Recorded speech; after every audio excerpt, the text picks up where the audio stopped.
vista, hablamos que los estudios de corte son los estudios con mayor calidad en la evidencia, pero dentro de los observacionales. Por arriba de los de corte están los estudios clínicos aleatorizados, que tienen mayor calidad en la evidencia, porque a pesar de que siguen siendo estudios primarios, como los anteriores que hemos visto hasta el momento, estos son experimentales y esa característica de poder el investigador experimentar con pacientes le confiere mayor control a la investigación de posibles sesgos y obviamente, pues mejor calidad en la evidencia. Por arriba de los estudios clínicos están las revisiones sistemáticas y los metaanálisis, pero bueno, esos ya los veremos dentro de 20 días. Ya son estudios secundarios, ya salen de esta clasificación de estudios primarios y entonces por eso los estudios clínicos aleatorizados son los estudios dentro de los primarios con mayor calidad en la evidencia. Entonces, en términos generales, un estudio clínico es un experimento en el que se prueba un nuevo tratamiento, un nuevo procedimiento, un nuevo dispositivo o incluso medidas de promoción y prevención de la salud en humanos y utiliza técnicas de intervención. El investigador interviene por completo durante la investigación. Ahora sí va a poder meter mano y manipular todas las variables de interés, de tal forma que esto le permita controlar ciertos factores que pueden contribuir a la variabilidad en el resultado debido a características que tenga el paciente que pudiera modificar los resultados. Obviamente puede intervenir también en la producción de sesgos. Por eso, gracias a la manipulación de la variable, estos sesgos son minimizados en los estudios clínicos. También interviene en las pautas que van a regir los tratamientos que se van a evaluar. Él decide quién va a consumir cuál intervención, bajo qué dosis, la frecuencia, la duración. Evalúa también la presentación del desenlace bajo ciertos criterios que va a imponer e incluso también evalúa cómo se va a analizar la información, no solamente mediante la selección de los estadísticos, sino también cuál es el objetivo del estudio clínico. Porque hay estudios clínicos que sí, su principal objetivo es demostrar efectividad y eficiencia del fármaco frente a un estado de patología, es decir, intentan demostrar un efecto beneficioso. Pero hay también estudios clínicos que nos muestran un efecto perjudicial, la otra cara de los fármacos, los posibles efectos adversos que pueden presentar las poblaciones al consumirlo bajo ciertas también pautas. Entonces, por definición, este es el estudio clínico. Entonces, como pueden darse cuenta, en la pirámide se le llama ensayo controlado y aleatorizado. Entonces, esas son las principales características del famoso ECA, estudio clínico aleatorizado, controlado, ¿no? El investigador selecciona su muestra, la divide en diferentes grupos de comparación, propone la intervención a los que va a exponer a sus participantes, lo sigue durante un periodo determinado y observa desenlaces. Entonces, esta es el principal estudio clínico en el que nos vamos a enfocar durante el resto de la clase, pero existe un diseño de investigación que está por debajo de los estudios clínicos, pero que también es experimental y que si estamos en esa famosa pirámide, pues se encuentra entre los estudios clínicos aleatorizados, los SECA, y entre los estudios de cohorte. Los famosos estudios cuasi experimentales o casi experimentales. ¿Qué características tiene este estudio que lo diferencia del ECA? Es que sí, es experimental, el investigador manipula la variable, pero no hace asignación aleatoria de sus participantes. ¿Por qué no la hace? Bueno, porque estos estudios suelen tener menos presupuesto y también menos tiempo en su realización, y entonces no aleatoriza su muestra para conformar sus grupos de comparación, lo hace de forma arbitraria. ¿Qué desventajas? Y por eso está por debajo de los SECA, porque los SECA tienen manipulación de la variable, son experimentales y sí tienen asignación aleatoria de sus grupos. ¿Qué características tiene la asignación aleatoria? Bueno, yo como investigador le voy a dar la misma oportunidad a cada participante de poder estar en el grupo experimental o estar en el grupo control. De esta forma, sin que yo interfiera en dónde me conviene que se sitúe ese paciente, el paciente va a poder situarse en cualquiera de los dos grupos y se va a distribuir de forma homogénea ciertas características que podrían estar afectando el resultado de mi investigación. A diferencia de los cuasi experimentales, ellos no generan asignación aleatoria, les decía, lo hacen de forma arbitraria. Yo como investigador divido a la mitad mi muestra y la parte izquierda es grupo control y la parte derecha grupo experimental, sin considerar la distribución de estos factores que podrían modificar mi desenlace. Por ejemplo, el sexo. Quizá ser hombre o ser mujer mejore o afecte la potencialidad del tratamiento. Entonces, si está de un lado en mayor cantidad que del otro, pues eso podría modificar el desenlace que va a tener cada grupo y no ser realmente el desenlace exclusivo del fármaco, sino tendrían ahí la intervención estos posibles factores de confusión. Por eso es que a pesar de estar por arriba de las cortes, siguen estando por debajo de los estudios clínicos aleatorizados. Entonces, no vamos a detenernos en esto, únicamente nos vamos a continuar con los estudios clínicos aleatorizados porque por excelencia son los que tienen mayor calidad. Entonces, los estudios clínicos se dividen o la metodología los clasifica en dos principales, los estudios clínicos paralelos y los estudios clínicos cruzados. Los paralelos inician con una muestra, esa muestra es dividida aleatoriamente en dos grupos, el grupo experimental que va a recibir una nueva intervención, un nuevo tratamiento que se quiere probar, frente a un grupo control que va a recibir otro tipo de intervención. ¿Qué características tiene esta otra intervención? Bueno, si es una enfermedad nueva que no ha registrado un tratamiento ya establecido para la enfermedad, entonces podría ese grupo control quedarse a libre evolución o bien darle un placebo para evaluar la eficacia del nuevo tratamiento. Sin embargo, si esa enfermedad ya ha sido explorada por otras investigaciones e incluso ya hay tratamientos establecidos para la enfermedad, éticamente no puedo dejar a un paciente enfermo sin tratamiento. Entonces, el grupo control tendría que recibir una intervención distinta a la intervención que yo estoy investigando. ¿De acuerdo? Esas son las características del grupo control. ¿Sí?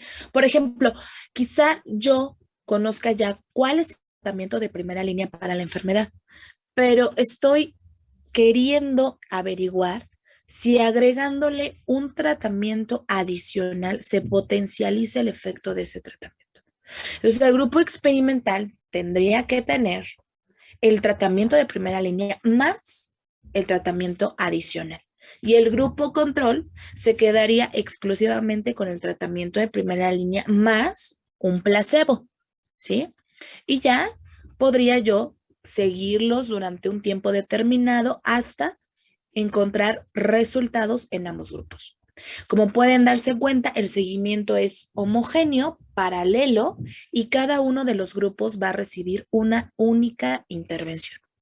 A diferencia del estudio clínico cruzado, aquí iniciamos con una muestra que también es dividida en dos grupos.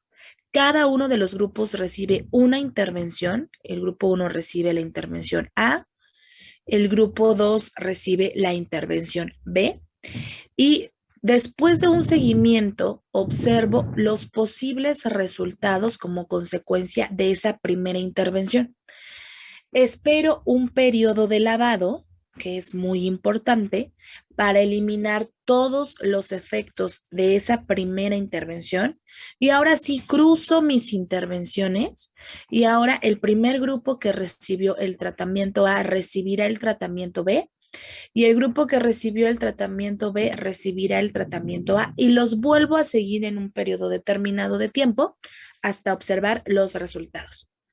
Entonces se llama cruzado porque ambos grupos en momentos distintos y con ellos mismos fungen como el propio grupo control, cuáles son los resultados que tienen ante estas dos intervenciones.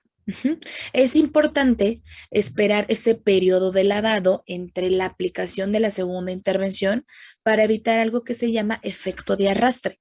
El efecto de arrastre, como su nombre lo dice, si no está o si no esperé ese periodo de lavado, cuando esté evaluando los resultados de la segunda intervención, me voy a arrastrar también los de la primera y no va a ser confiable o exclusivo ese resultado de cada una de las intervenciones que se va a evaluar. ¿De acuerdo? Pero habitualmente en las plataformas digitales o los estudios clínicos que ustedes van a observar, la dinámica del estudio es de un estudio paralelo, ¿sí? Es la presentación habitual. ¿Cuáles son las características de los estudios clínicos aleatorizados? Bueno, de acuerdo a la intervención del investigador, dijimos que son estudios experimentales. El investigador impone la exposición, ¿sí?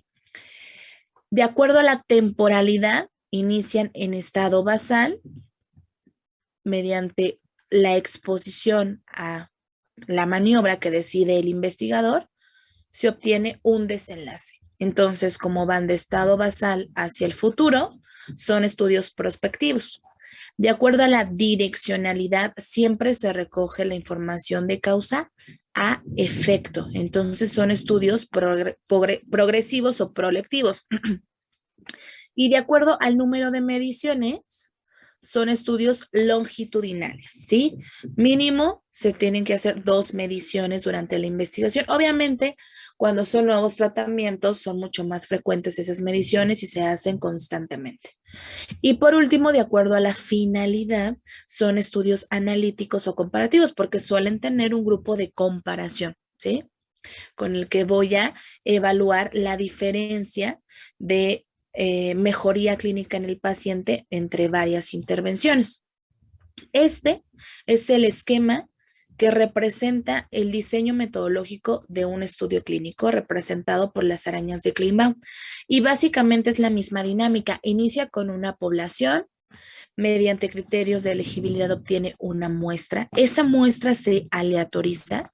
Es muy importante ese procedimiento. De hecho, en el nombre del estudio se incluye este proceso y este proceso de aleatorización me permite conformar mis dos grupos de comparación, el grupo experimental que está expuesto a la intervención del investigador y el grupo control que no está expuesto a esa intervención, aunque recibe otra, ¿no? Que ya dijimos bajo qué pautas se administra.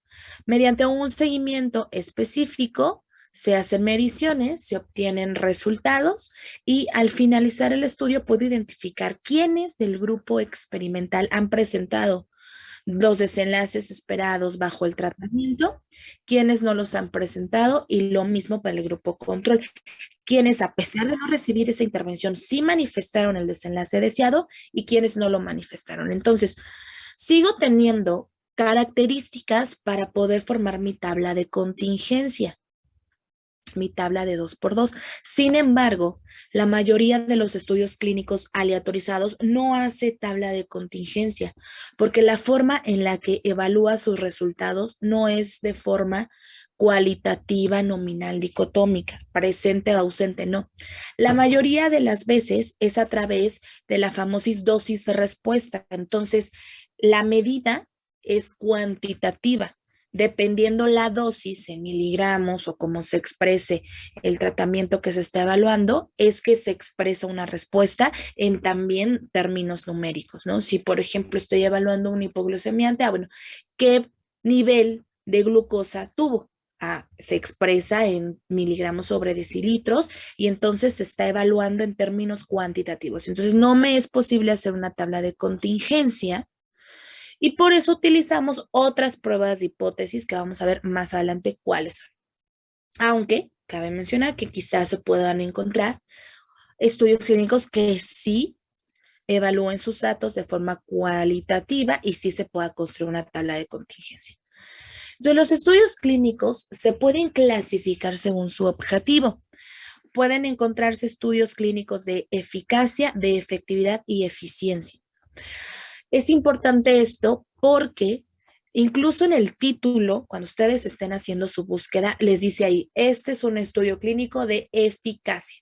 Bueno, ustedes ya saben qué grupos está comparando y qué características de intervención tiene cada grupo. ¿Por qué?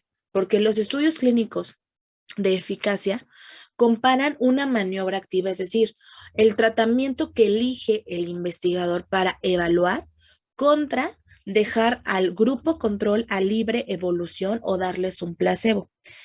Ya dijimos que esto se puede hacer siempre y cuando la enfermedad sea nueva y aún no haya un tratamiento explorado por otras investigaciones para tratar la enfermedad. Esta comparación lo que pretende es demostrar que la maniobra que está proponiendo el investigador funciona mucho mejor que dejar a libre evolución a los pacientes, ¿de acuerdo? A diferencia de los estudios de efectividad que presentan una comparación de la maniobra que está intentando evaluar el investigador frente al tratamiento estándar, es decir, a lo que ya se ha explorado o ya se sabe de los tratamientos de la enfermedad que se está evaluando. Incluso lo ideal es precisamente que el grupo control tenga el tratamiento estándar, es decir, el tratamiento de primera línea para esa enfermedad. Por lo tanto, el objetivo de un estudio de efectividad es buscar equivalencias o incluso superioridad de esta nueva propuesta del investigador frente al tratamiento estándar. Y por último, los estudios clínicos de eficiencia no hacen una comparación como tal, sino evalúan el impacto que tiene este nuevo tratamiento a nivel comunitario. Es decir, una vez que se ha comercializado, qué efectos tiene en grupos específicos que no fueron considerados en las investigaciones previas a la comercialización del fármaco o después de un periodo prolongado de exposición al tratamiento, qué efectos secundarios se manifiestan o bien qué efectos teratogénicos se pueden encontrar que no hayan sido explorados en otras investigaciones. ¿De acuerdo? Entonces, en términos generales, los estudios clínicos aleatorizados, que es el tema de la clase, tienen 5 características muy importantes que les confieren alta calidad en la evidencia y que los pueden diferenciar de otros diseños. La primera es la aleatorización, ese proceso en la conformación de mis grupos de comparación. Yo tengo mi muestra, ¿no? Mi muestra debe estar ajustada a los criterios de elegibilidad que propuse para conformarla. Por ejemplo, deseo evaluar el efecto de un fármaco en pacientes pediátricos. Bueno, el primer criterio de inclusión tendría que ser pacientes pediátricos entre 6 y 12 años. Bueno, ya palomita a mi criterio de inclusión. Otro criterio de inclusión es que no tengan comorbilidades. Ok. Entonces son pacientes pediátricos aparentemente sanos. Ahí está, muy bien. Pero hay ciertas características en los pacientes que no se consideran relativas en la selección de la muestra o que el investigador pasa desapercibido y se cuelan a la investigación. Entonces, mediante el proceso de aleatorización, esas características las puedo distribuir de forma homogénea en el grupo experimental y en el grupo control. ¿Por qué? Porque le voy a dar la misma probabilidad a cada uno de los participantes de poder pertenecer al grupo experimental o poder pertenecer al grupo control. Esto mediante técnicas del azar, es decir, por suerte, sin que yo elija como investigador quién va a participar en cada grupo por cuestiones de suerte del azar. Cada uno va a poder participar en cualquiera de los dos. ¿De acuerdo? Entonces les decía, esto me permite que esas características sean homogéneas, que se distribuyan de la misma manera en ambos grupos y no se conviertan en un futuro en factores confusores y modifiquen el efecto del tratamiento que estoy evaluando. Existen 4 tipos de aleatorización. La aleatorización simple, en bloque, por estratificación y por minimización. La aleatorización simple, como su nombre dice, a pesar de que ya en la actualidad existen varios software o programas estadísticos que te generan esta aleatorización, la aleatorización simple es ir designando a cada uno de los pacientes en qué grupo va a pertenecer de acuerdo a cierta combinación de números que estos programas te generan o bien mediante ciertas técnicas del azar que tú vas o puedes realizar. Por ejemplo, una de las más sencillas o que podremos entender mucho mejor este ejemplo es con una moneda al aire. Aventar una moneda al aire le da la misma probabilidad a cada uno de los participantes de que si le cae cara, forme parte del grupo experimental y que si le cae cruz, forme parte del grupo control. Entonces yo formo, es un ejemplo nada más, para entenderlo. Yo formo a mis pacientes y voy tirando mi moneda al aire para decidir si te vas al grupo experimental o al grupo control. Esa moneda al aire puede ser sustituida por una lista que ya te genera ese software que te va diciendo el 1 le tocó experimental, el 2 le tocó control, el 3 le tocó experimental, que hace más o menos este procedimiento de por cuestiones del azar seleccionar un número al azar. ¿Sí? Entonces yo voy tirando mi moneda al aire, te cayó cruz, te vas al experimental, te cayó cara al control. Siguiente, te cayó cruz experimental, siguiente, cayó cruz experimental, siguiente, cayó cruz experimental, siguiente, cayó control, cara, control. Si se dan cuenta, voy sumando hasta el momento más participantes en el grupo experimental que en el grupo control. Llevo 4 en el grupo. ¿Qué características distinguen a una aleatorización simple?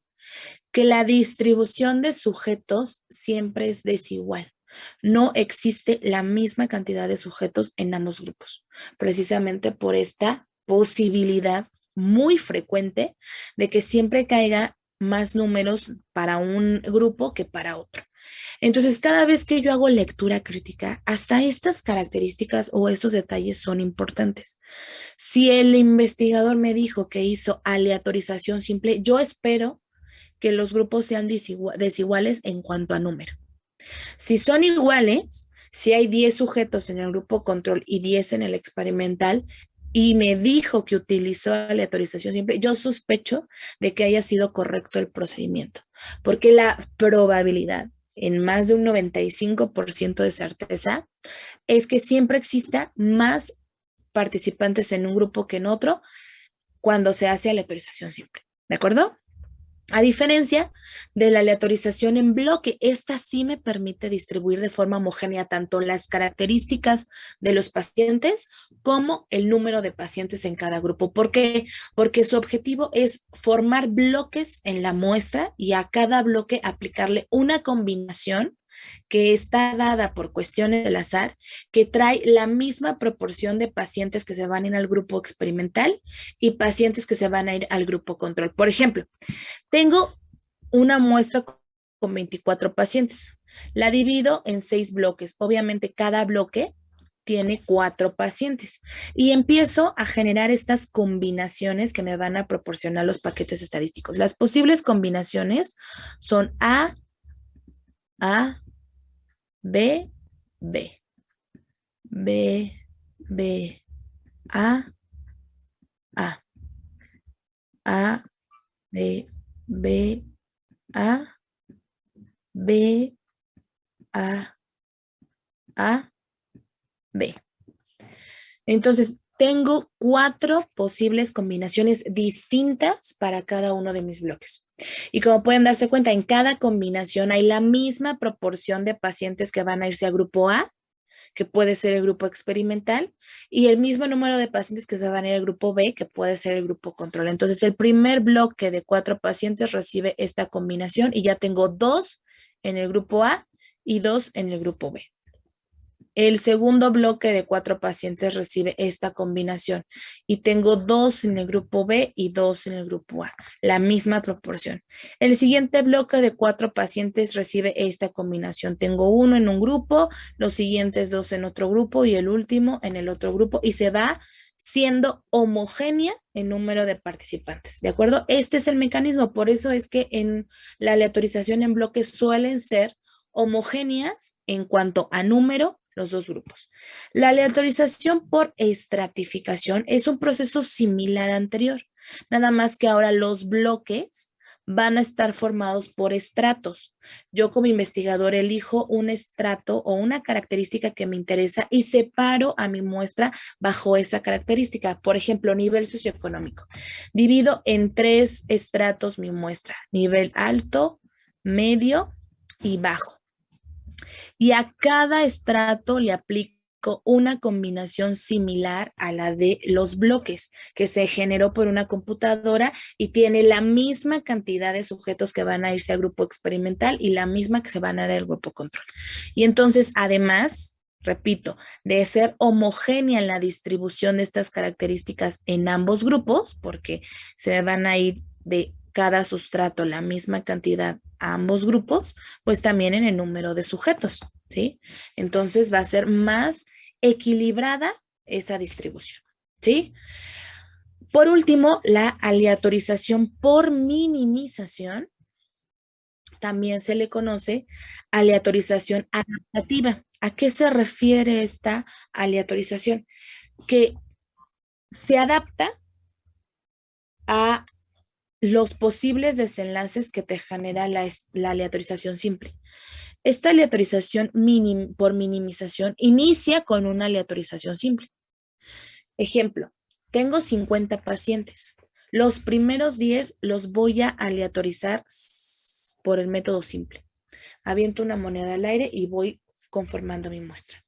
Entonces, al finalizar los primeros 10 pacientes, observo qué características se sobrecargaron en cada grupo. Por ejemplo, a lo mejor tengo más pacientes en el grupo 1 de mujeres y menos en el grupo 2. Entonces, elijo hacer una aleatorización por minimización. De los que me sobran, que son 40, selecciono solamente a las mujeres y a esas mujeres las aleatorizo para irse al grupo en donde hay menos mujeres. Y de esta forma se vaya compensando ese factor pronóstico que podría modificar mis resultados en la investigación. Ya que lo compensé, vuelvo a hacer la aleatorización simple y voy distribuyendo mis pacientes en cada grupo. Vuelvo a considerar qué factor pronóstico está más sobrecargado en cada grupo.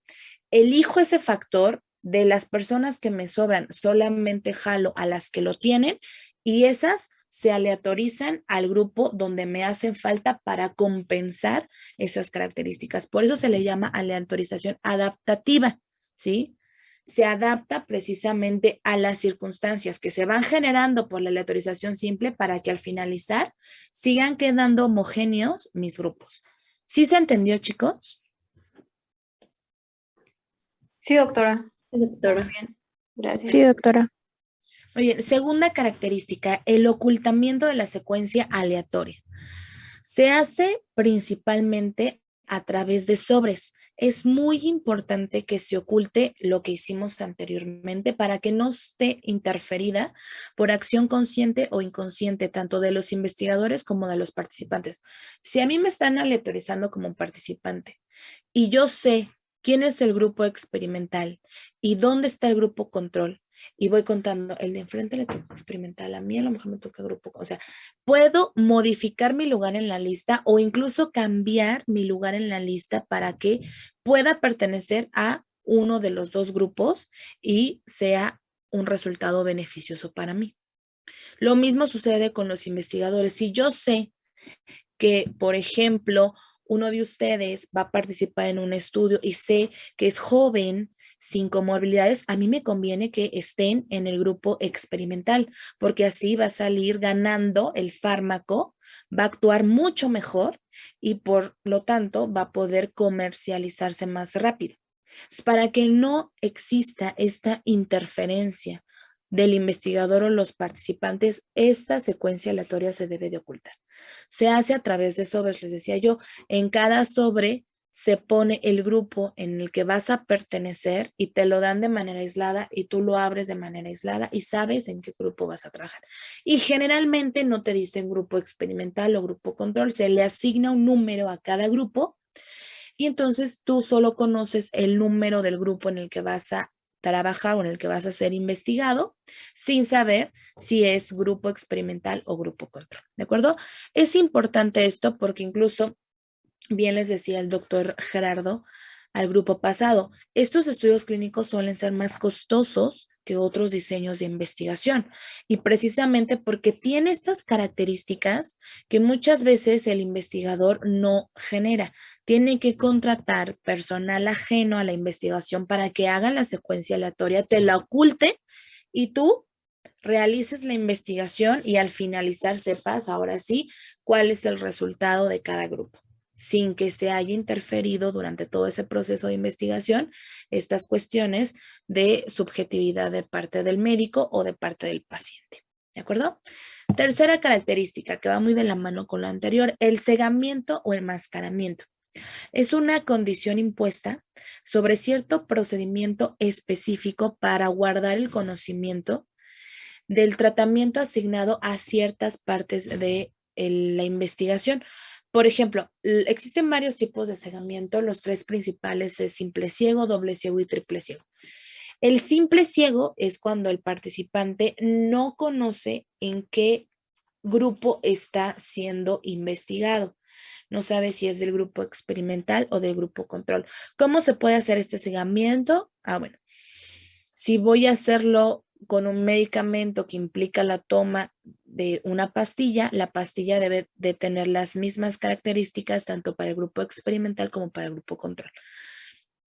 El doble ciego es cuando los participantes ni los investigadores conocen en qué grupo están trabajando. De esta forma, yo como investigador hago las mediciones idénticas en los dos grupos, porque no sé si te estás o no tomando el tratamiento. Si no hiciera el doble ciego y yo como médico supiera, muy probablemente estaría sugestionado el resultado y lo buscaría con mayor intención en los pacientes que están consumiendo el tratamiento y con menor intención en los pacientes que están consumiendo otra cosa o en el grupo control. El triple ciego es cuando los participantes, ni los investigadores, ni el que analiza los resultados conoce en qué grupo está trabajando. Y eso es importante, porque ya cuando ustedes tengan más colmillo en estas lecturas críticas, existe algo que se llama cuchareando las estadísticas, ¿no? ¿Qué pasa aquí? Que el estadístico que está realizando el análisis elige o hace diferentes pruebas estadísticas con la finalidad de que siempre el resultado salga mucho mejor para el grupo experimental que para el grupo control. Y eso pasa porque, como pueden darse cuenta en la tablita que vimos en estadística inferencial, existen muchas pruebas estadísticas de las que ustedes pueden echar mano y de esta forma, pues ir modificando, maquillando los resultados con tal de que salgan a favor del tratamiento. ¿Sí? Por eso es importante que también esté cegado el que analiza los resultados, porque eligiendo una prueba, la que es adecuada, si sale a favor o en contra, él no va a modificar nada y va a reportar los resultados sin que haya interferencia de el conocimiento de en qué grupo se está trabajando. ¿De acuerdo? Existen también estudios clínicos aleatorizados que no hacen cegamiento. Ejemplo de esto, los que están evaluando procedimientos quirúrgicos. El paciente debe saber bajo qué procedimiento quirúrgico se va a someter. Obviamente, el médico que va a realizar el procedimiento quirúrgico debe de estar consciente, ¿no? Entonces, es difícil hacer un cegamiento, pero por eso es importante conocer bajo qué regímenes es conveniente y cuándo no es conveniente. La cuarta característica de un estudio clínico es el seguimiento. Hemos estado hablando de estudios de corte, que cuando tengo dos grupos de comparación, así reciban una técnica distinta, el seguimiento durante toda la investigación debe ser el mismo, homogéneo. La frecuencia de las mediciones deben ser las mismas. Si yo cité cada mes a los pacientes del grupo experimental a una toma de muestra sanguínea, el mismo procedimiento debe darse en el grupo control. Cada mes debe asistir a una toma de muestra sanguínea. ¿Por qué? Porque recuerden que hay ocasiones en las que en el grupo control voy a observar también desenlaces similares que en el grupo experimental, pese a que no esté consumiendo la misma intervención. Entonces debo de investigar también por qué se presentan y cuáles son los factores asociados también al grupo control que está manifestando el mismo desenlace. Por eso es importante mantener el mismo seguimiento. Esto también puede dar pauta a nuevas investigaciones, ¿sí? Que también como investigador me sirve. ¿De acuerdo? Y la última característica de un estudio clínico es cómo analiza sus resultados. ¿Cómo los va a analizar? Esto no depende tanto de qué prueba de hipótesis o qué estadístico va a utilizar, sino realmente cuál es la interpretación del resultado. Si lo va a hacer por intención a tratar, si lo va a hacer por protocolo o si lo va a hacer por un análisis por subgrupos. Algunos estudios clínicos contienen los 3 análisis y es válido. El que se prefiere y que le da mayor calidad es el análisis por intención a tratar. ¿Qué características tiene? Bueno, para empezar, es preferible que todos los estudios clínicos tengan este análisis. En segunda, cada sujeto del estudio es analizado de acuerdo con su asignación original, ya sea en el grupo tratamiento o en el grupo control. Es decir, al finalizar la investigación, los resultados que estoy observando del grupo experimental los voy a comparar contra ellos mismos con los que iniciamos el estudio, que también formaron parte del grupo experimental. Entonces, cada participante se va a analizar bajo su propio grupo con el que iniciaron la investigación, ¿sí?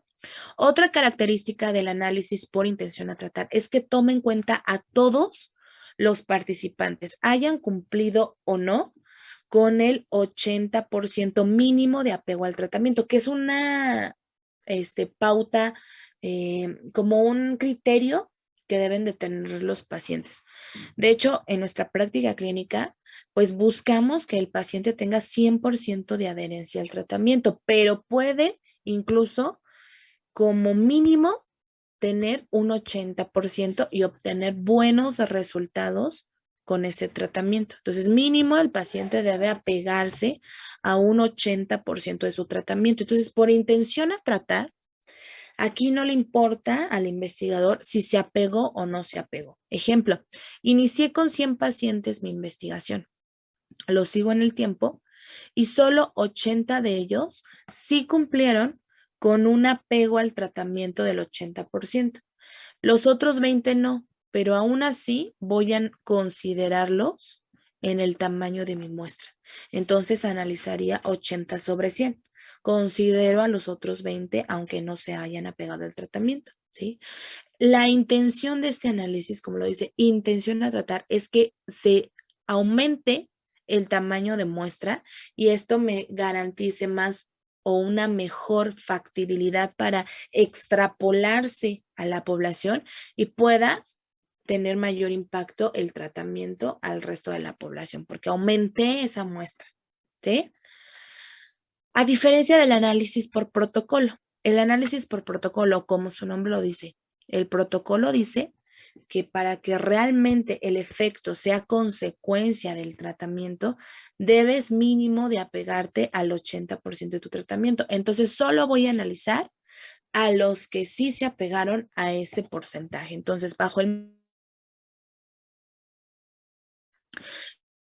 y solo 80 se apegaron, son los 80 con los que los voy a analizar. 80 sobre 80. Los otros 20 los elimino de mi análisis, porque por protocolo solamente 80 cumplieron estrictamente con lo marcado, ¿sí?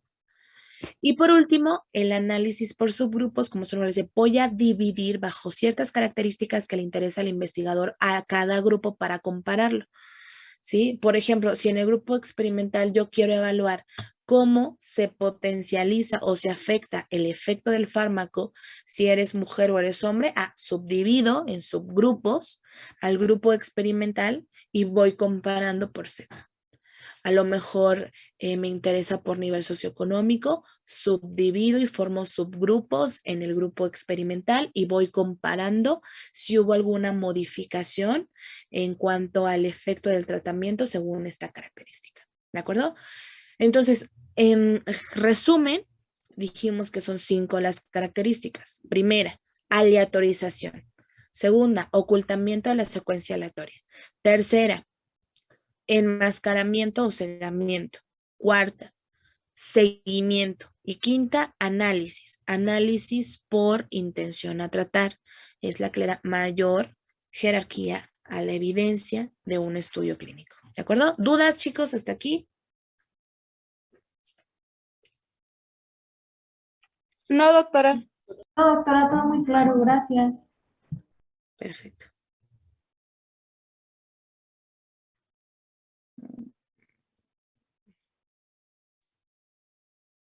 Ok, bueno, entonces continuamos.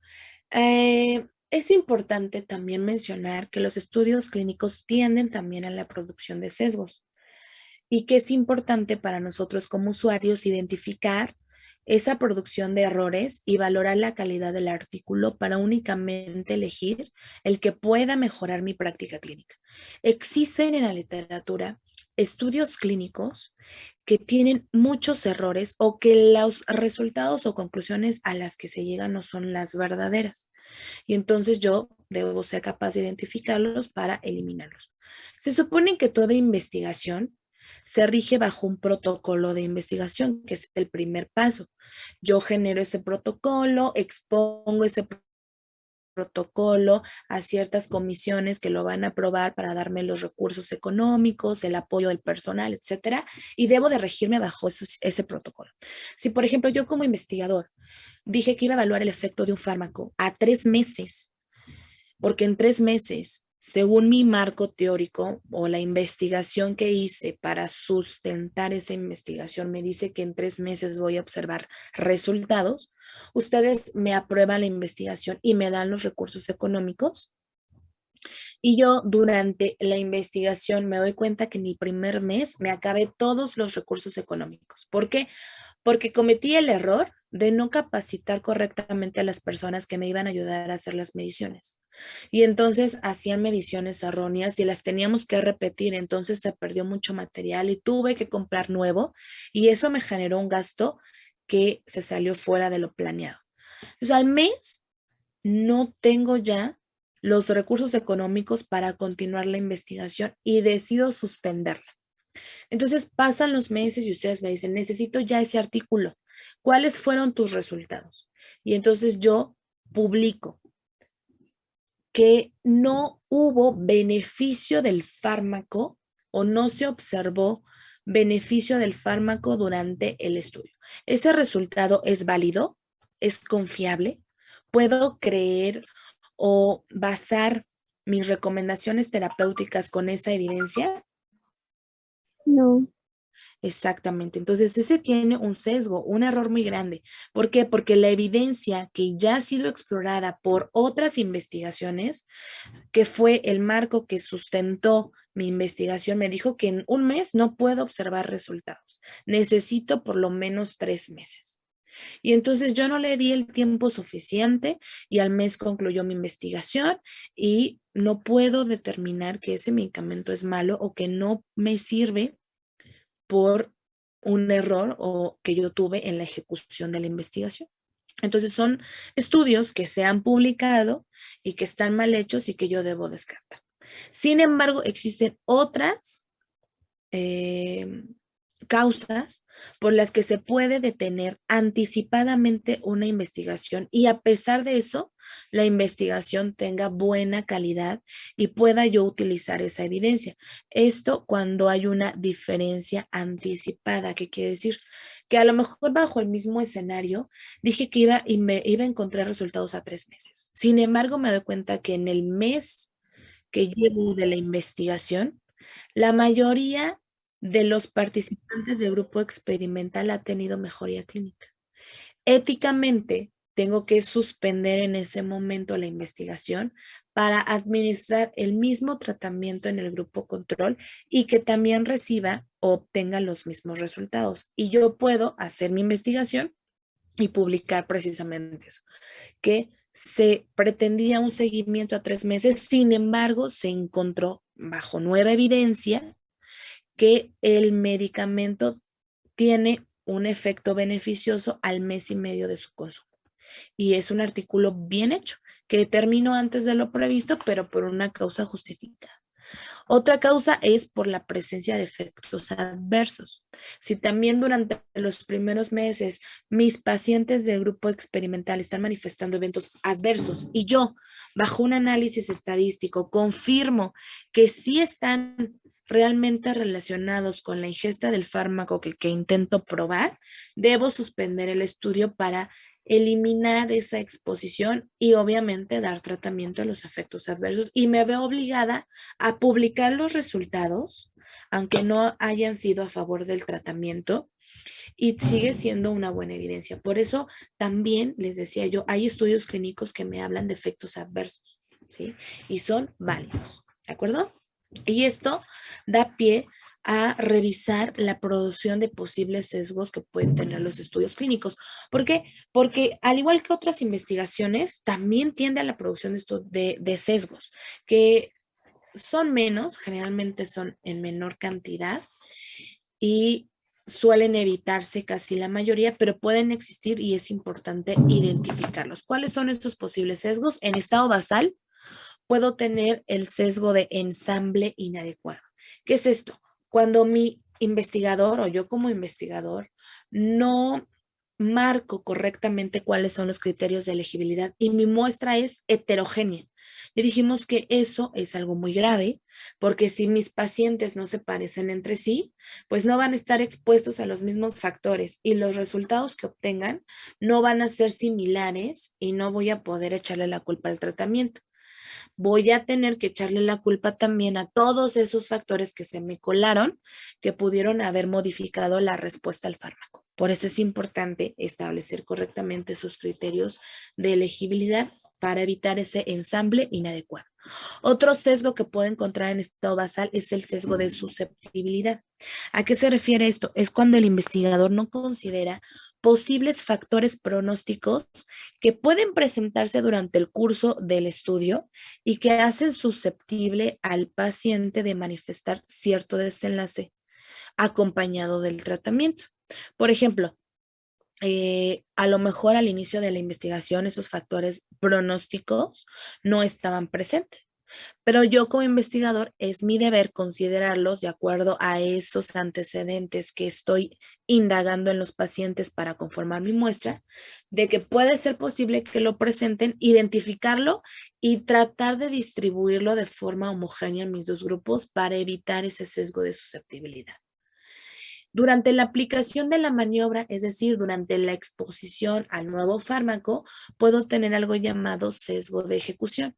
Esto se manifiesta principalmente cuando no se capacita correctamente al personal que está administrando el tratamiento y está midiendo los posibles cambios como consecuencia del tratamiento. ¿De acuerdo? Obviamente, para evitar este sesgo de ejecución, se debe de capacitar correctamente a todo el personal que va a colaborar en la investigación. Y por último, en el desenlace puedo encontrar algo llamado sesgo de detección, cuando el paciente, el médico, conoce en qué brazo del tratamiento está trabajando y hace mayor hincapié por detectar un cambio en el estado de salud del paciente por saber que es el que consumió el tratamiento que se está investigando y no hace el mismo procedimiento en el grupo control. Entonces hay mayor cantidad de personas detectadas en el grupo experimental y se dejan sin diagnóstico a muchas en el grupo control. Entonces, ¿cómo se puede evitar este sesgo? Como ya hablamos, con los diferentes cegamientos o enmascaramientos que se pueden realizar durante la investigación.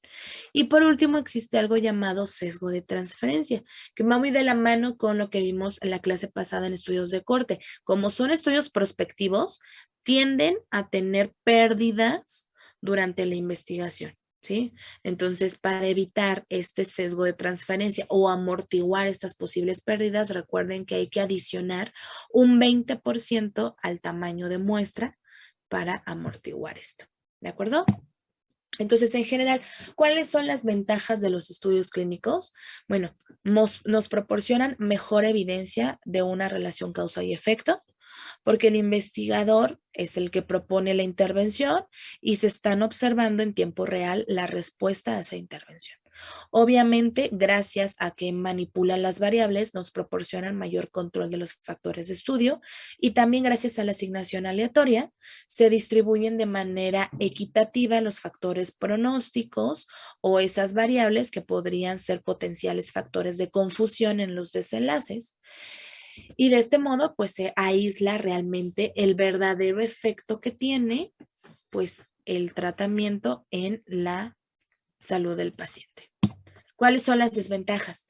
Pues como son experimentos en pacientes, pues me debo regir con ciertas restricciones éticas que no me permiten, pues, realizar ciertos procedimientos que podrían ser útiles en la investigación o bien las administraciones de los tratamientos tienen pautas rígidas, muy específicas, que muchas veces dificultan que esos resultados puedan ser extrapolados o aplicables al resto de la población. Esto sucede mucho o nos damos cuenta de esto cuando están haciendo su trabajo final, que por cierto ahorita vamos a dar instrucciones de eso. Cuando ustedes seleccionan un caso clínico, les surge una pregunta y están haciendo su investigación y encuentran un artículo excelente en donde se evalúa un nuevo tratamiento que obviamente tiene menos efectos adversos y mayor eficacia para el paciente. Entonces, cuando lo están exponiendo, resulta que ese tratamiento ni siquiera se comercializa aquí en México. Entonces, cuando llegamos a la parte de que realmente esa evidencia es aplicable a tu medio, pues no lo es. Entonces, por eso es importante a veces valorar muy bien esta evidencia porque no siempre se puede aplicar a nuestra población, ¿sí? Y también recordar que medicina basada en evidencia no solamente habla de evidencia, sino también de experiencia del médico y recursos económicos disponibles para poder aplicar esa evidencia. Y como hablábamos en general, bajo un modelo de estudio clínico paralelo, que es el más habitual, solamente puedo evaluar el efecto de una única intervención. Y a diferencia de los otros estudios que hemos visto, estos tienen un coste elevado, que también depende mucho esto de la duración del estudio y de la complejidad del mismo. ¿De acuerdo? Otras consideraciones que forman parte de los estudios clínicos en términos generales es hablar del consentimiento informado, cómo hay experimento con los pacientes. Yo como médico los voy a exponer posiblemente a ciertos factores de riesgo porque no sé cuál puede ser la respuesta que tenga el paciente a ese tratamiento. Todos los estudios se rigen bajo el consentimiento informado. De hecho, en la edad pediátrica hay algo que se llama asentamiento informado. El consentimiento lo firman los padres y los tutores, pero los niños también deben de asentar que van a participar al estudio y que están informados de todos los procedimientos que se van a realizar. También para los estudios clínicos existe su propia lista de verificación, que es el famoso consort. De hecho, está en plataforma para quien quiera consultarlo. Recuerden que la lista de verificación tiene un enfoque más investigativo, más de investigación que de lectura crítica, pero pues también nos ayuda para profundizar en ciertos aspectos o entender ciertas características de los estudios clínicos que estamos leyendo y no son abordadas por la lectura crítica. También acuérdense que estos estudios clínicos se rigen por la Declaración de Helsinki, que nos da esas pautas para poder hacer investigaciones o experimentos en pacientes. Y a partir del 2017, la Comisión de Editores de Revistas Médicas creó el registro de ensayos clínicos a través de esta liga. Entonces, todos los investigadores están obligados a registrar su protocolo de investigación y eso también los obligue a publicar los resultados, hayan salido a favor o en contra del tratamiento que están evaluando. Esto se hizo con la finalidad de disminuir algo que se llama sesgo de publicación. El sesgo de publicación se presentaba con mayor frecuencia antes de este registro porque nos dábamos cuenta que cuando buscábamos toda la información publicada acerca de un tratamiento, había mucho más información que estaba a favor del tratamiento, porque la mayoría de estas investigaciones eran patrocinadas por la industria farmacéutica. Y entonces, si la investigación no salía a favor del tratamiento, no se publicaba porque lo que le convenía a la industria farmacéutica era vender su medicamento. Entonces, ya gracias a esto, se va eliminando ese sesgo de publicación. También hay información acerca de efectos adversos.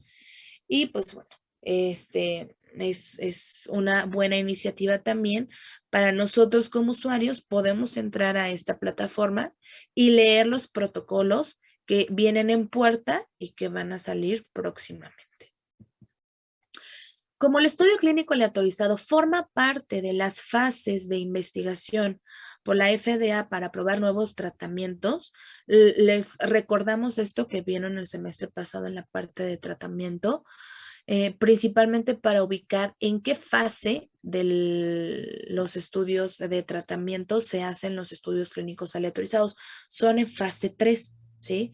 Recuerden que en fase 1 son estudios clínicos con poca población, entre 20 y 80 pacientes, que se encargan de investigar la seguridad y posibles efectos tóxicos de acuerdo a la dosis del tratamiento, ¿sí?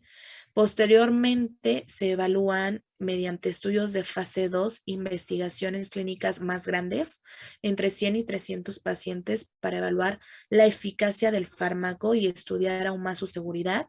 Y posteriormente se evalúa en fase 3 mediante un estudio clínico aleatorizado a gran escala, tanto la eficacia como la efectividad y seguridad del tratamiento, con más población, entre 1,000 y 3,000 sujetos, y generalmente son estudios multicéntricos, incluyen pacientes de varios hospitales. Entonces, aquí sí hay un grupo de comparación, ¿sí? Para evaluar precisamente la eficacia y la efectividad. Por eso, los estudios clínicos aleatorizados son los que caracterizan a la fase 3 de los tratamientos. Una vez aprobada la fase 3, ya se comercializa el medicamento y viene la fase 4, donde interviene la farmacovigilancia, porque se encarga, como ya hemos dicho, de vigilar el fármaco tras su comercialización. ¿De acuerdo? Y por último, ¿cuáles son las posibles medidas estadísticas y epidemiológicas que podemos encontrar en los estudios clínicos? Para empezar, las medidas de frecuencia que forman parte de esta investigación siguen siendo las incidencias. ¿Por qué? Porque estamos hablando de casos nuevos, eventos nuevos como consecuencia del nuevo fármaco que estoy evaluando. Entonces, cuando estoy hablando de casos nuevos, mi medida se llama incidencia. Y entonces puedo calcular incidencia de toda la muestra, que la fórmula sigue siendo mi entre n, incidencia del grupo experimental, que la fórmula es A entre Ni, y incidencia del grupo control, que la fórmula es C entre N. Entonces les decía yo hace rato, ¿puedo hacer una tabla de contingencia? En algunos estudios clínicos sí. Y si puedo hacer mi tabla de contingencia, puedo echar mano de estas fórmulas.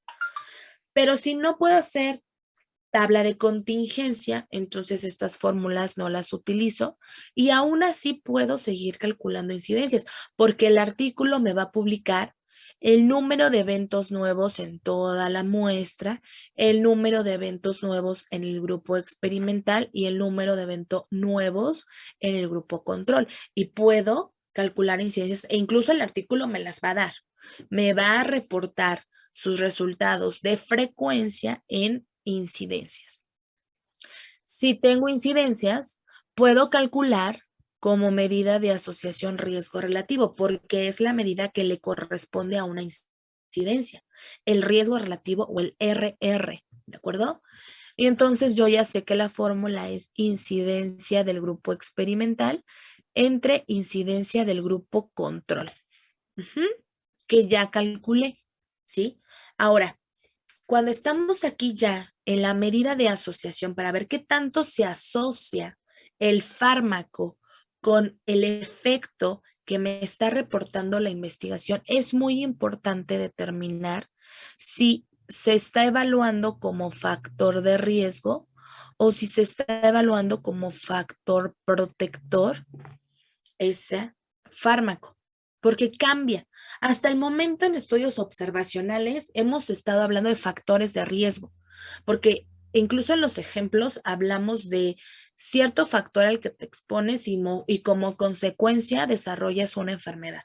Hablábamos de tabaquismo y cáncer pulmonar en estudios de corte, hablábamos de partículas suspendidas y bronquitis crónica en estudios transversales, ¿sí? Pero en estudios clínicos cambia, porque estamos evaluando el efecto de los fármacos o el efecto de nuevas intervenciones terapéuticas. Entonces, es importante delimitar cuál es el objetivo del estudio, porque si el objetivo es evaluar efectos adversos, pues se tendría que considerar al riesgo relativo como un factor de riesgo. Y se esperaría que el resultado del riesgo relativo fuera mayor a 1, que como consecuencia del consumo de ese fármaco presentes un efecto adverso. Pero si el objetivo de la investigación es demostrar un efecto beneficioso, es decir, que gracias al consumo de ese fármaco se elimine el síntoma para el cual fue descubierto, pues bueno, se esperaría que el riesgo relativo fuera menor a 1, que consideraran al tratamiento como factor protector frente al síntoma, ¿sí? Entonces es importante valorar cuál es el objetivo de la investigación. En términos de factor protector o factor de riesgo, estoy considerando al tratamiento. ¿Por qué? Porque de eso depende cuáles medidas de impacto voy a calcular, porque se pueden dar cuenta, todas estas son distintas a las que hemos estado viendo en los estudios observacionales. Y antes de pasar a las medidas de impacto, les recuerdo que a cada medida de asociación, que en este caso se llama riesgo relativo, hay que calcularle primero su significancia estadística. ¿Sí? Entonces, la significancia estadística, en este caso, si el estudio clínico, que muy pocas veces sucede, está trabajando con variables cualitativas, entonces sí puedo usar la fórmula que hemos visto hasta el momento, la famosa Gide-Mantel-Hansen. Pero si no es variable cualitativa y es variable cuantitativa, que es de forma más frecuente que lo encuentren así, entonces uso cualquiera de las que son para variables cuantitativas. ¿Cómo sé eso? Acuérdense que siempre hay que tener presente mi tablita que vi en estadística inferencial que me dice, si es cuantitativa continua, utiliza TED-Study. Si es cuantitativa discreta, utiliza Spearman, etcétera, etcétera. Y entonces yo evalúo si el investigador eligió la prueba estadística correcta. Yo ya sé que el resultado de esa prueba estadística me lo tiene que reportar en términos P, porque eso es lo que sé interpretar.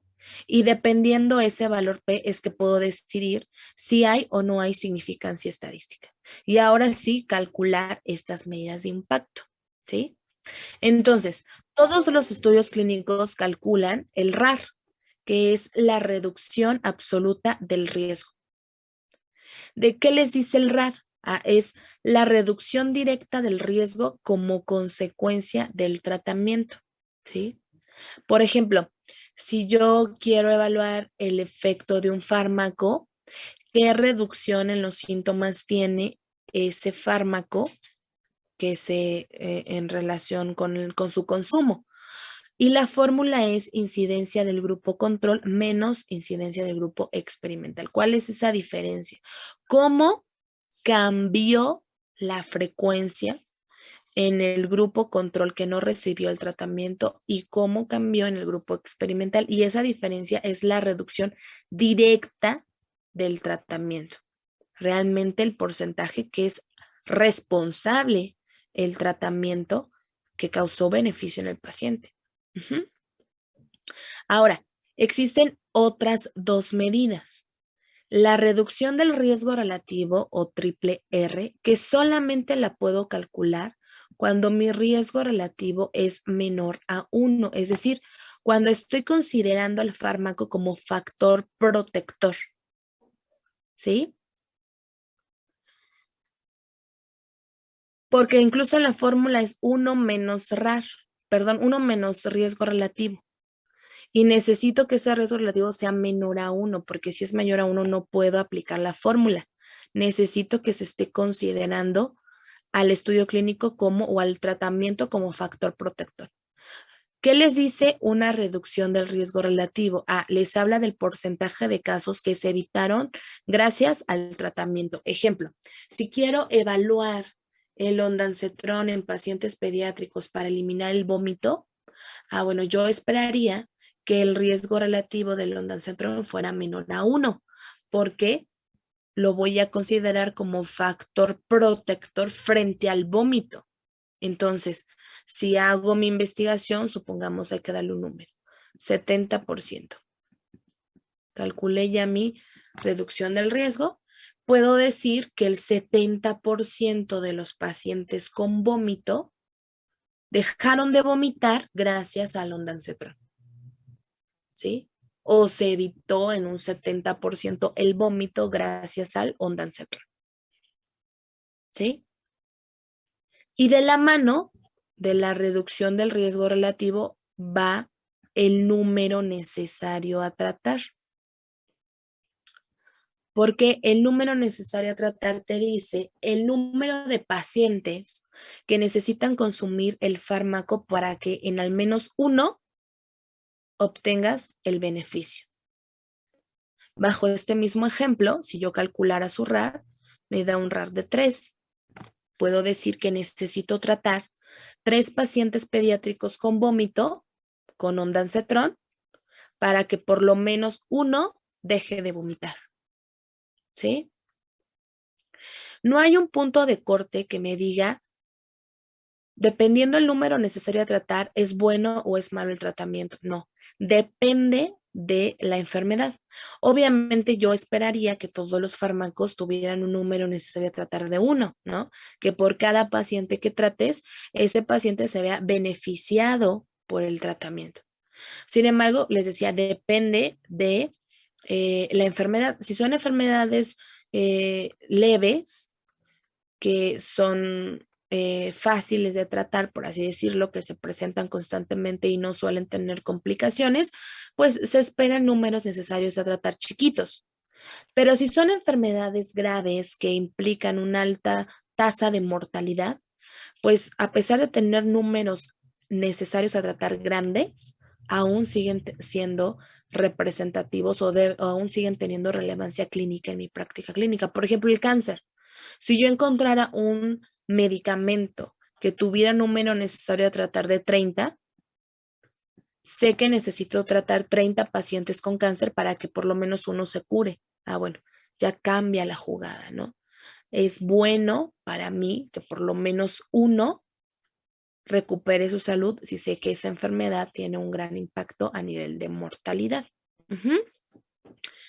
Y bueno, cuando mi riesgo relativo es mayor a 1, cuando estoy hablando de un factor de riesgo, principalmente cuando se evalúan efectos adversos, se calcula exclusivamente la fracción atribuible. ¿Por qué? Porque la fracción atribuible les habla del porcentaje de casos que se deben al factor de exposición. Si estoy hablando de efectos adversos, podría decir, hace rato dijimos que el naproxeno causa cierto porcentaje de gastritis en los pacientes que lo consumen. Bueno, es la presencia o la cantidad de pacientes que pueden presentar en un efecto secundario. Y esto va de la mano con el número necesario a dañar. ¿Cuántos pacientes necesito tratar con naproxeno para que por lo menos uno presente gastritis? ¿Cuántos pacientes necesito tratar con el medicamento para observar en al menos uno un efecto secundario? ¿De acuerdo? Pero les repito, siempre hay que valorar cuál es el objetivo de la investigación y en términos de que yo estoy diciendo que es factor protector o es factor de riesgo, ¿sí? Dependiendo cuál es el objetivo de la investigación, ¿sí? ¿Dudas, chicos? ¿Preguntas? No, doctora, todo bien, gracias. ¿Todo bien? Muy bien. Ok, entonces hasta aquí es el tema de estudios clínicos aleatorizados. En plataforma está ya habilitada la sesión 8. Como todas las semanas, les compartimos lecturas complementarias que trae un artículo que habla sobre el tema. Adicionalmente está la guía Consort y hay un artículo que hay que leer por equipo, porque recuerden que la chamba de la lectura crítica la hacen ustedes de forma sincrónica, y está la guía CASPE para hacer lectura crítica de estudios clínicos. Recuerden que hay que contestar todas las preguntas, hay que justificarlas y subirlas en formato PDF, se habilita hoy y se cierra el próximo martes. Ahora, les decíamos que con este tema concluimos los estudios primarios. La próxima semana vamos a trabajar de forma asincrónica y todas las instrucciones y material va a estar habilitado hasta el próximo miércoles, ¿sí?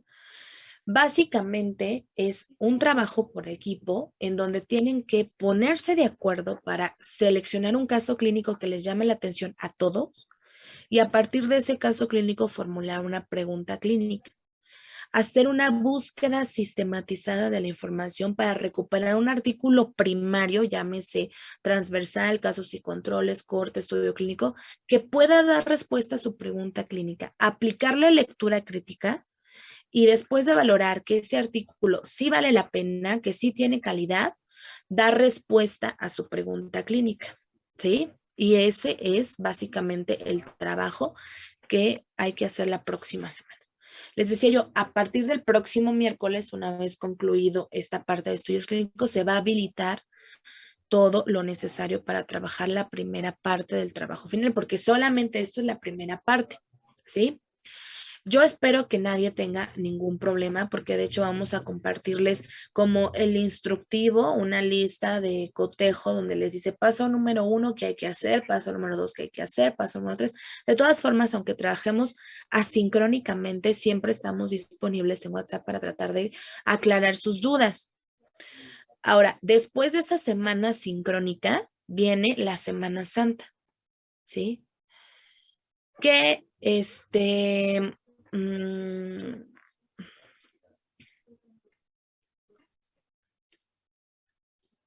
que, bueno, ustedes quizá muchos no han regresado a clínicas, están incorporando paulatinamente, a lo mejor les dan toda la semana, de todas formas de ley está estipulado que se les tiene que dar jueves y viernes. Pero bueno, nosotros que tenemos clase el miércoles no nos vamos a ver porque en Iztacala toda esa semana no hay actividades y nosotros pues pertenecemos aún esta materia a las instalaciones de Iztacala. Entonces no vamos a tener actividades el miércoles y nos veríamos de forma sincrónica hasta el próximo 20 de abril, que me parece si es 20 de abril, para continuar con el temario y nos toca revisar revisiones sistemáticas y metaanálisis. ¿De acuerdo? Entonces, si no hay ningún comentario, ninguna pregunta, ninguna duda, doctor, usted quisiera. Adelante, Alexia. Alexia. Entonces, a ver, si tengo una pregunta. Entonces, el día que será 10, perdón, permítanme, el día 13 no nos vemos y el 20 retomamos. Exactamente. Obviamente. Nada más era eso. Gracias, doctora.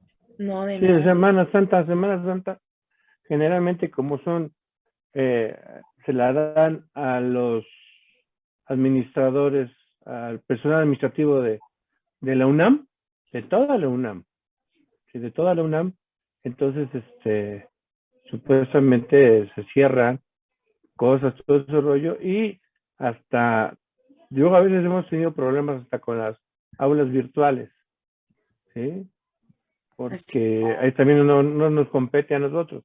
Y entonces las autoridades de la carrera también nos han dicho que nosotros tenemos que, ¿cómo se puede decirse? Ajustarnos a esas normativas que están dando ahí en la FES. Entonces, por eso no damos clase esa semana. Y no es porque no queramos decirlo. O sea, no podemos dar la clase, no hay ningún problema. Pero, pues, se da muchas situaciones.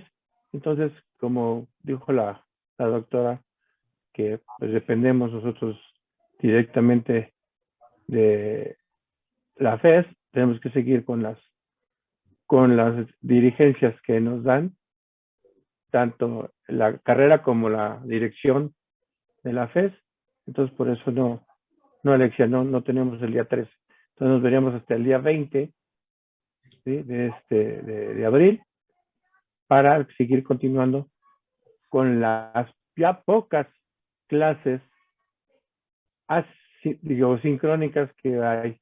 Que te digo que ya casi vamos, pues ya. Pues, Sí, porque pues realmente esta primera mitad estuvo sobrecargada de sesiones sincrónicas. No hemos parado desde que iniciamos transversales. Entonces ya la siguiente mitad del semestre, de aquí al próximo 27 de mayo que terminamos el curso, ya son menos las sesiones sincrónicas, o más bien ya están equilibradas las sesiones sincrónicas y las sesiones asincrónicas. También porque, pues bueno, ya estos conceptos generales que van a ir trabajando en su proyecto final ya han sido como esclarecidos, y entonces pues ya esperemos que no haya ningún problema y podamos avanzar ya de forma autónoma todos en plataforma. Entonces, de hecho, pues esto también de darles, de no tener clase la próxima semana es también para que ustedes pues realmente tienen la oportunidad de terminar estas actividades el próximo martes, que pues prácticamente, ¡ay no! ¿Qué pasó? Iba a activar la sesión 8 y se las borré, chicos. Dejen que la vuelva a importar. Bueno, les decía yo que